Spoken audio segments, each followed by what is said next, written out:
You are listening to The Night Shift with Resistance Report Network. We recently saw a nice little video by a guy called Barely Sociable on YouTube talking about some interesting disappearances and an SOS sign in some Japanese forests, and we're here to talk about it with the boys. I'm gonna open the floor up for discussions and reactions, and if anyone's got some insightful comments, go ahead and lay it on me. My name is Yanja. When I was watching that, this is the mystery of the SOS sign on the mountain, and they found a corpse, right? And it was purely coincidental, and they found a hiking group that wasn't lost by the SOS sign, right? Indeed, That wasn't yeah. lost as well. So they knew a guy went missing. Right there. Yeah, they knew someone went missing, and then they were searching for them, saw the SOS sign. They rescued the two hikers, and they were like, yo, if it weren't for that SOS sign, we wouldn't have found you. And then they were like, we didn't do an SOS sign. So that's two people lost and found. And my name is Ren, by the way. And then they say, go back, check the SOS out. And they find a pile of bones, a bunch of possessions. And at that point, they're like, okay, well, this dude did it. And then they start investigating a little bit more into the bones. Who wants to step up to bat? Keep the story rolling. Yeah, so they found a bunch of his belongings, and he had a tape recorder and a few tapes, and on the tapes, I guess he had like anime soundtracks, and over one of the anime soundtracks, you can hear him screaming for like a minute or two, and he's saying like, help, I'm on the cliff, SOS, and I don't know, like when I was listening to it, I was like, I don't know if I would be recording myself when I'm trying to get rest, but like, I don't know. I thought that was pretty interesting that he started recording himself. Oh yeah, my name is Todd, by the way. I should have said that in the beginning. Yeah, I know this is a weird story because I mean, I don't know. You don't hear stories like this. Like, there's so much stuff. Also, referring to, I mean, we're jumping all the way out of the order, but like, there was birch logs laid out in the SOS when that would have even took a lot harder to make than the wood that's located nearby. And there's no axe. They found no axe. Yeah. And it was a woman's body. Bones. Well, they initially thought that the bones were a female, so they thought that there was the bones of a woman, the remains of the dude, and then of course the audio recording. They interviewed his parents, and they said that voice was not his. So then we're dealing with the young man who was his possessions they found. They thought it was a woman's bones, but it was actually his bones. They did some testing later. But there's still who is the man on the recording, who has the axe, who did the SOS, because they did like his parameters on his body. And they said that with his injuries and his condition, he would not have been able to get those birch trees, like you said, not even in the area, those trees, and no axe.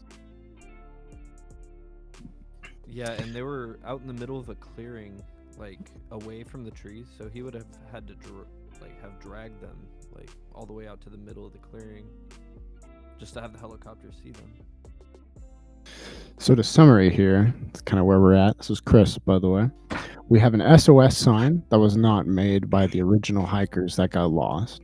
We then have a pile of bones that indicate that the victim was heavily injured at the time of his death and has no way to make that SOS sign due to not having an axe and also being injured.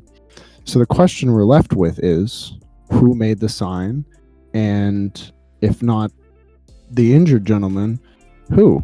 I think that's really the crux of the whole issue is no one really knows where this SOS sign came from. Because if it's not the original hikers, and it probably isn't the injured man, then who was it? Was it someone who came after and a body we just haven't found yet?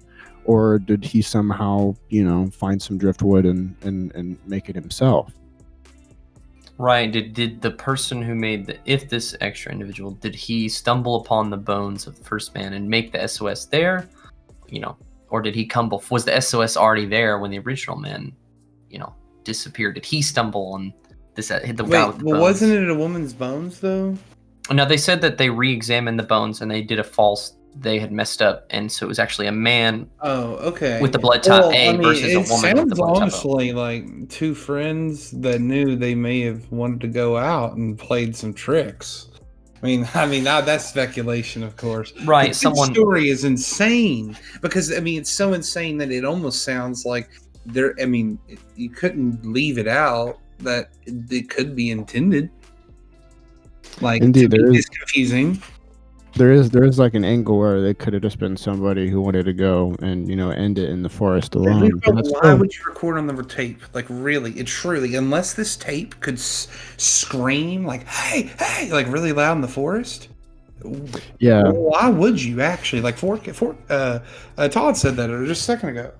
Yeah. Well, I mean, if it was a murderer and he was trying to get away with something, he wouldn't have tried to leave an obvious fact that there was another person there. Which is unless it is someone like, I don't know, the Zodiac Killer, where he wanted to make sure somebody knew someone else was there. But if it would have been a friend of the young man, wouldn't they have like known of someone else who was missing? Well, I guess he wouldn't have been missing. He would have left, and someone never would have known that he went into the woods with the original person.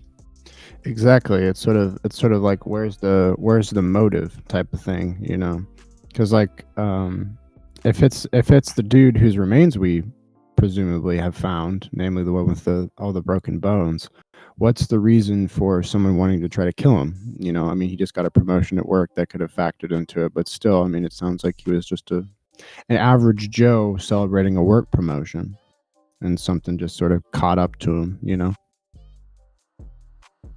be that the nature or somebody else out there.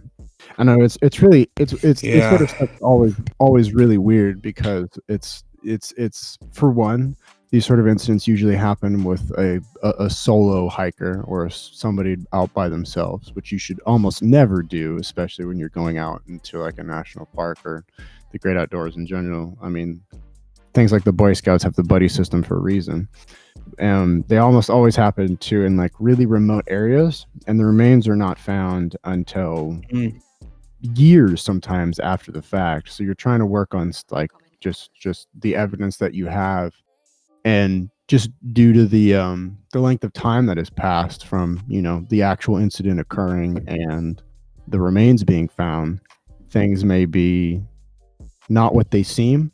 The evidence may paint a different picture than what actually happened, but it's one of those things you'll never really know. Yeah, like what if that tape was filmed like 7 years ago, and there's like been 3 different people who have had horrific accidents on the cliff, and they just keep carrying this one tape from 3 generations ago. Mm-hmm.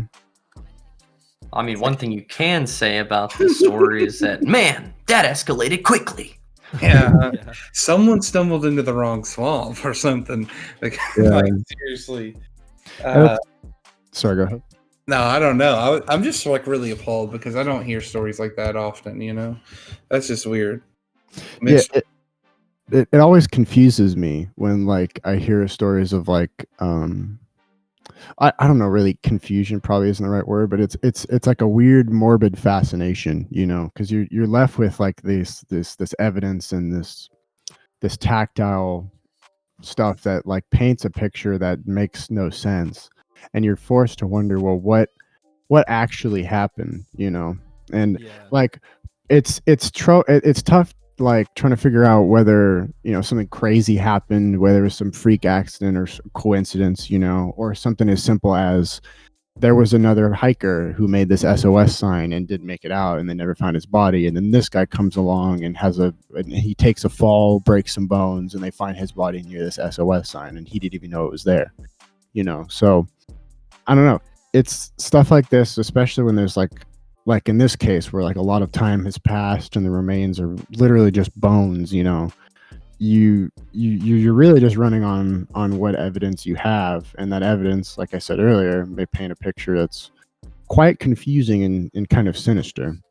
Yeah, like you said at the end of the video, like nature really is the only one that knows what happened, and it could have been nature that happened, and I'm thinking about it, like, how come there isn't more on this story? Like, he said it in the video, like, he had a hard time finding like evidence and like like yeah, like finding evidence online, and Yeah. I went and looked, and I could barely find anything. It is kind of suspect, especially when you consider that like the police closed the investigation in what, like 2 weeks, which is like crazy short for, especially for like a missing persons case. Yeah, that's absolutely. unheard of.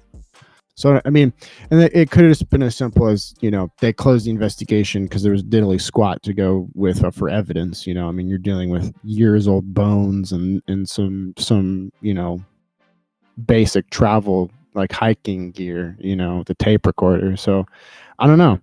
There's a lot of weird stuff going on, if you ask me. Absolutely. Yeah, well, I think it's a good mystery, and I think we should look at more of that and commentate on more of those kind of videos. Indeed. Yeah, for What sure. Absolutely. happens Look forward to this what again. happens in the unknown moments is often the most interesting. Yeah.